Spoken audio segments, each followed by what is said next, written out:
What is going on, Thumps? This is ThumbBrother2 bringing you guys another post-commentary video for our LDL Lonely Draft League Week 7. Don't know what happened with my voice there. The Salt Lake City Swampers are going to be took on the Arkentucky Aerodactyl and Coach Steven, or as we call him, Prez, and TLTPG. Very scary team to kind of go up against, as he could have brought a couple different things. If you missed the team builder, I went into extensive detail over his team and my team of what I could potentially see him bringing.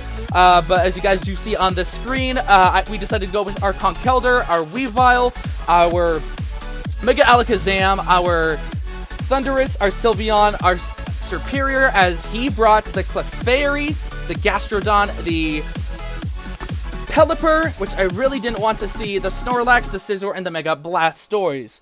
So without further ado, let's go ahead and jump into this battle. So, looking at his team composition, the only real Pokemon I felt comfortable leading off with was going to be my Conkeldurr, our 3 scoops. So that's exactly what I did. I went ahead and led 3 scoops because he could really eat any hit and send hits back. And as we do see, he actually goes ahead and sends in the Clefairy. I'm thinking Clefairy really doesn't want to take anything from me, as I could carry Poison Jab, so I'm just going to go ahead and go for the knockoff in case he switches. And if he stays in, we get the Eviolite off, which is exactly what he did. He stayed in and actually went for the Moonblast, and because we are Assault Fest, 252 HP, you guys will see just what little damage this does. It takes a good, 25%, which is really, really crazy. So I go ahead and I go for the Ice Punch, just because it's the highest power hitting move I can hit against this thing, as he goes and sets up the Stealth Rocks. Now here, I will admit, I probably misplayed there, and I should have just Drain Punched to get more health back. But hindsight's 50-50, but I can go ahead and I realize that afterwards, and I get the Drain Punch off, and I do a tremendous amount of damage, getting back a lot of health there, as he goes ahead and I believe fires off another Moonblast against me here. No, he actually goes for the Wish. So I'm thinking, okay, so I've seen most of his moveset. I've seen the Wish, so I know he's going to be Protect, Wish, Stealth Rocks, Moonblast, and that's his whole set. So I go ahead and I'm like, okay, this is a perfect opportunity for our Specs Sylveon to come in. We take a little bit of Rock Damage, yes, and here we eat up a Moonblast, and I was debating going for the Hidden Power Fire, knowing that the Scissor Switch was so obvious.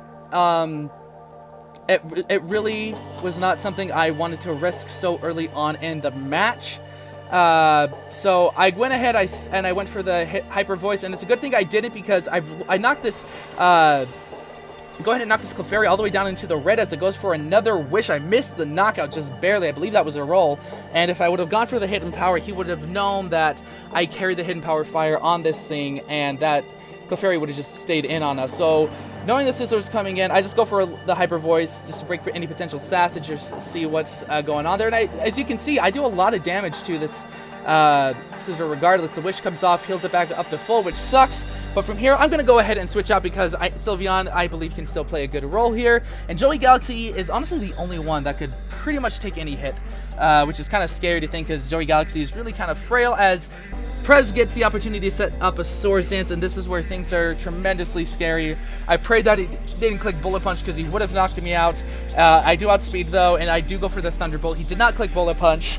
I do a lot of damage to him, and he's going to go ahead and fire back with a Bug Bite, doing the damage, doing the work, and actually knocking us out. But now we are in a very good position, I believe, after that Thunderbolt, to go ahead and send in our Conkeldurr, because here we go with this Life Orb Swords Dance Scizor.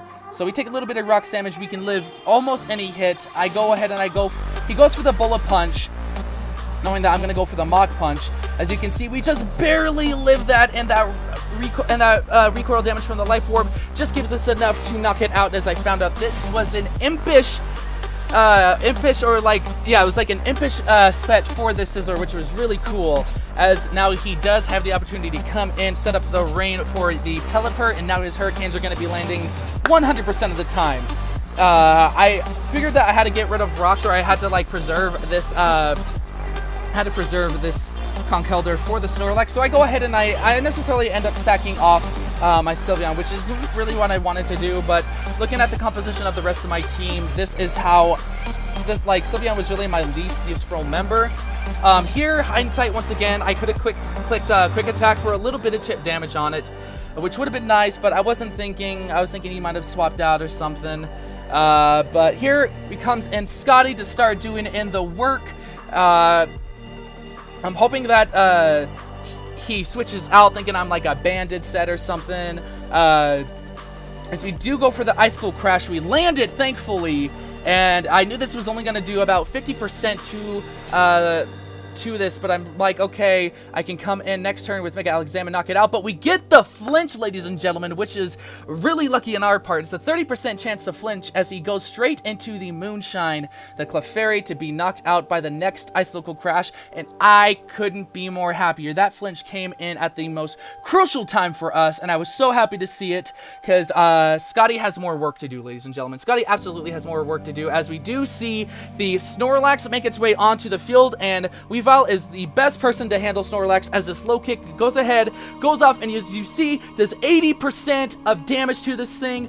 But Prez wanted to have some fun this week with this Snorlax, and as you guys will see, Prez actually brought the Pulverizing Pancake Snorlax this week, which was really cool to actually see in battle. I was laughing the whole time looking at this, just because, I love Snorlax so much, and for it to have its own signature Z move was really nice. But of course, Weavile is not gonna be living this. Like, if you saw that ass coming for you, I'm pretty sure you wouldn't want to live that either. But Scotty, oh my God. I'm sorry, I'm just giggly with this battle. But from there, instead of sending in a Conkeldurr, I'd go ahead and send in my Salazar, my Superior, because the Leaf Storm damage is going to be enough to go ahead and pick up the knockout, as we do see it do here. And I'm sitting really nicely here. I'm at +2, but this next turn, I kind of misplayed, because I didn't realize just how slow Pelipper was even with a Scarf, and I got my speed stats mixed up.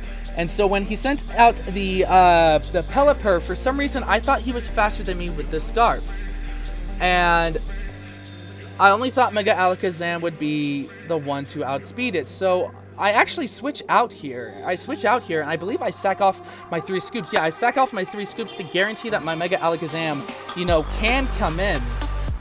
As we do see the Hurricane come off. I realized later now that Superior was faster, as you guys will see.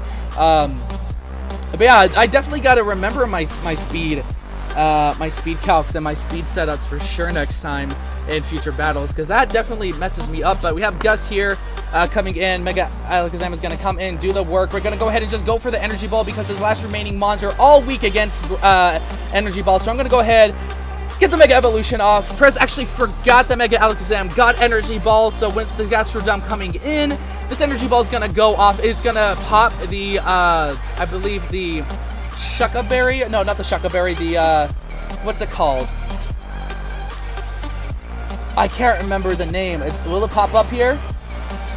The Rindo Berry. That's what it is, the Rindo Berry. As you guys see, even with the Rindo Berry, that still does 75% damage, and it just allows us to pick up Storm Drain, so we can eat any water move that we want from from the rest of his mons.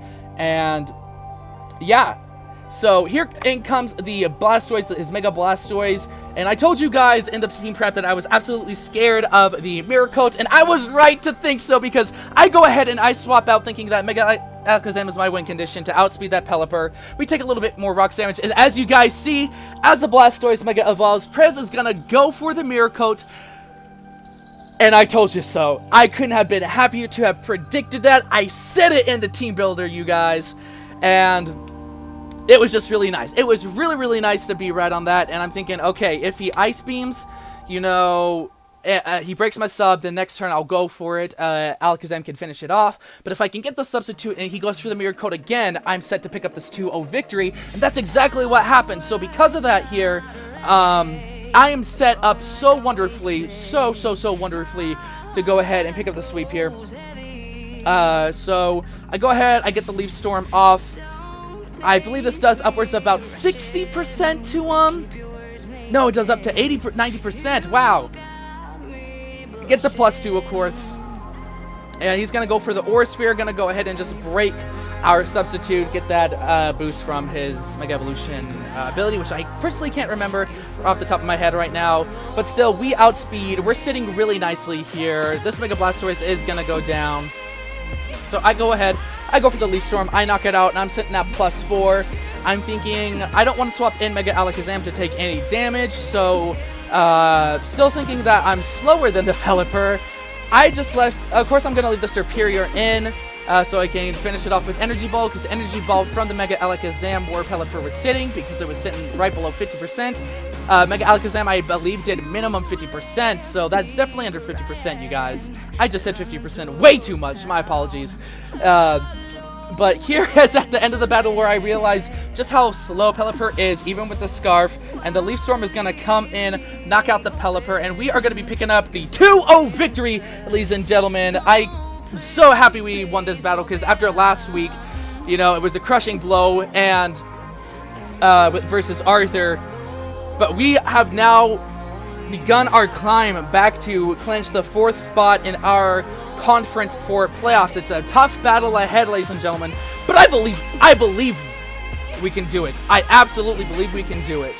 Just because I know our team didn't start off the best, but you know, I'm playing smarter, I'm playing harder, I'm putting more effort into the team builds now, and you know what, that is what I really love about this. But if you guys enjoyed this video, definitely leave a thumbs up for your thumb, bro, and if you're new here and you want to see more content like this, definitely body slam that subscribe button. But you know what, I'm gonna get up out of here. Thank you guys so much for watching this video. My name is ThumbBrother2, and I'll see you guys in the next episode.